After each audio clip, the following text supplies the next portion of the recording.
il va générer 17 milliards, il est en train de générer 17 milliards de dollars d'investissement direct dans le pays en 3 ans. 17 milliards de dollars. Au moment où on investit ce montant, la pauvreté augmente. Sans compter, je vous ai parlé de 40 milliards de bauxite, donc je ne vais pas me répéter. Et on va commencer à exporter le fer à la fin de l'année, et en 2006, jusqu'en 2035, on exportera 60 millions de fer, le meilleur fer encore au monde, le fer de ciment. Mais tous les contrats et les avenants conclus dans le cadre de la mise en œuvre de ce projet Simandou n'ont jamais été rendus publics, en violation du code minier et des engagements de la Guinée au titre de l'ITE. Cette opacité nourrit encore les soupçons et mine la confiance des citoyens envers la transition. Mesdames et messieurs, ce qui se joue en Guinée n'est pas un cas isolé, mais le symptôme d'une telle dérive qui traverse aujourd'hui une bonne partie de notre continent. Depuis 2020, il a été enregistré 6 coups d'État militaires en Afrique de l'Ouest, 2 au Mali, 2 au Burkina, 1 en Guinée et 1 au Niger. Parce que vous savez, il y a eu 2 coups d'État au Mali. Je reviendrai là-dessus. Cette irruption des militaires sur la scène politique au motif de mettre fin à la mauvaise gouvernance et à l'insécurité finit toujours par la confiscation du pouvoir, l'aggravation de la corruption, la restriction des libertés et des droits de l'homme. Au Mali, après le coup d'État de 2021, la transition prévue pour 18 mois a été prolongée. En juin 2025, une révision de la charte a étendu la transition présidence à 5 ans renouvelables sans limite prédéfinie et a rendu éligibles les responsables de la transition. Les partis politiques sont dissous, leurs leaders harcelés en prison ou en exil. Ce qui devait être une parenthèse provisoire, c'est-à-dire la transition, est devenu un régime ordinaire, sans horizon électoral. Au Burkina, la junte arrivée au pouvoir par le coup d'État de septembre 2022 avait promis un retour à l'ordre constitutionnel. En 2024, un dialogue national a prolongé la transition jusqu'à la sécurisation complète du territoire, un calendrier suspendu à un objectif indéfini. Au Niger, la junte qui a renversé le président Bazoum en juillet 2023 avait annoncé 3 ans de transition. Mais dès 2024, elle a conditionné le retour au pouvoir civil à la sécurisation totale du pays et à des réformes institutionnelles dont elle fixe seule le rythme. Aucune date de scrutin présidentiel n'a été annoncée. D'ailleurs, les chefs des 3 juntes se sont octroyés, chacun, sans élection, un mandat renouvelable de 5 ans par des assemblées ad hoc créées à cet effet et validées par les organes législatifs non élus que constituent les CNT. Mesdames et messieurs, Ousmane Diaye, journaliste et écrivain sénégalais, dans l'Afrique contre la démocratie, montre bien les difficultés d'instauration de cette valeur dans notre continent. Il affirme qu'il s'appuie sur des mythes commodes, le mythe du relativisme africain, selon lequel nos sociétés n'auraient pas la même soif de liberté et de démocratie. Le mythe de l'homme fort, censé garantir l'ordre en éliminant tout contre-pouvoir. Le mythe du développement autoritaire qui prétend qu'il faudrait sacrifier la démocratie à la croissance. Ces fables, écrit-il, servent de paravent au même projet. Soumettre la loi au prince et faire passer la suspension des libertés pour un remède au chaos. L'histoire demande ce récit. Partout où les contre-pouvoirs ont été détruits au nom de la stabilité, le résultat a été la tyrannie, la corruption, la volonté, la violence et la fuite des talents. Partout où le pluralisme a été respecté, la société a trouvé, même dans l'adversité, les ressorts d'innovation, de paix durable et de progrès. Mesdames et messieurs, l'instabilité politique qui secoue l'Afrique de l'Ouest n'est plus seulement une crise institutionnelle. Elle est devenue un moteur silencieux de l'émigration. Là où les transitions s'éternisent, où les élections sont confisquées, où les libertés sont étouffées, l'horizon se referme pour des millions de jeunes. Certains d'entre vous, d'ailleurs, sont victimes de cela. Privés d'emploi, de perspectives et de confiance dans la parole publique, ils quittent leur pays pour s'engager sur les routes du Sahara ou en empruntant des embarcations de fortune vers l'Europe.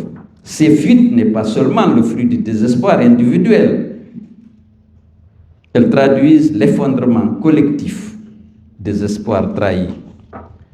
L'instabilité chasse les investisseurs, détruit les projets, accroît le chômage et pousse même les plus qualifiés à chercher ailleurs un avenir qu'ils ne trouvent pas chez eux. Les violences armées achèvent de déraciner les populations déjà fragilisées. Au Mali, au Burkina, au Niger, plus de 3 millions de personnes ont été contraintes par les conflits à quitter leur domicile.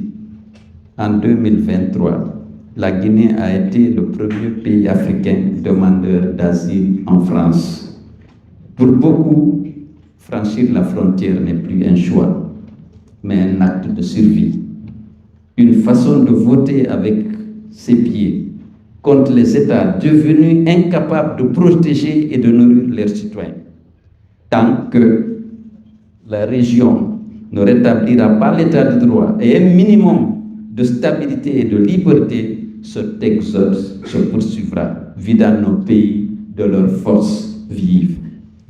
Les conséquences de cet exode ne s'arrêtent pas à nos frontières et rejaillissent sur l'Europe et sur l'ensemble de l'Occident. Les arrivées régulières, souvent tragiques, nourrissent des discours de peur et d'exclusion. Elles deviennent le carburant politique des partis d'extrême droite et poussent au durcissement des législations migratoires. La détresse humaine est instrumentalisée, les valeurs d'asile s'effritent, les passerelles se ferment, la xénophobie progresse et fragilise les démocraties européennes, prises en étau entre leurs principes et leurs peurs. Ainsi, la mauvaise gouvernance qui pousse nos jeunes au départ devient à distance un ferment d'instabilité politique sur d'autres continents. Mesdames et messieurs, la même instabilité qui pousse à l'exil déstabilise les économies, désorganise les forces de sécurité, ouvre des routes au trafic criminel.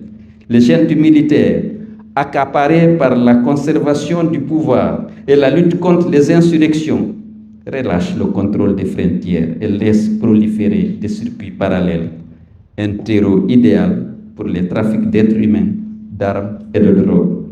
Pour la drogue, la Guinée en offre l'exemple. En 2024, plus de 100 kilos de cocaïne ont été interceptés à l'aéroport de Conakry. 600 kilos saisis au port.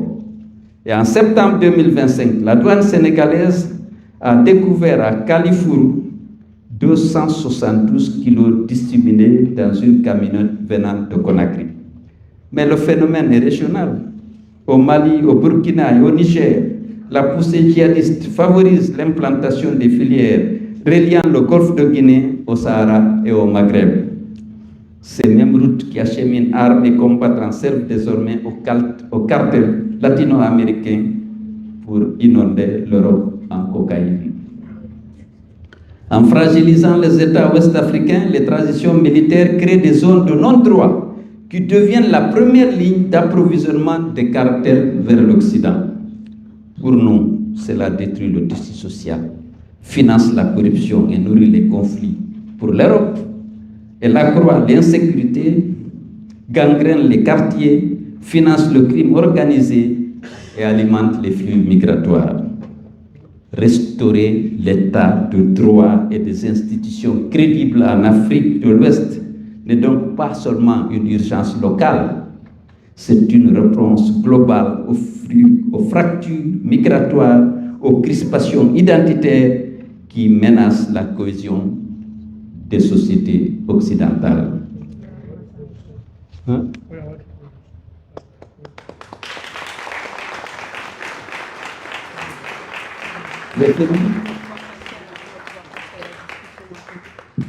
Bon, je vais conclure.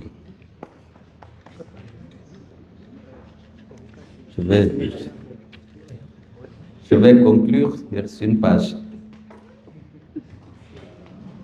Mesdames et messieurs, chers étudiants, ce soir, nous avons évoqué les désillusions de nos transitions, la confiscation des constitutions, la fragilité des contre-pouvoirs, mais aussi les mobilisations citoyennes qui rappellent que la soif de liberté n'a jamais quitté nos peuples. Permettez-moi de conclure en rappelant que rien de ce que nous avons dénoncé n'est écrit dans le destin de l'Afrique.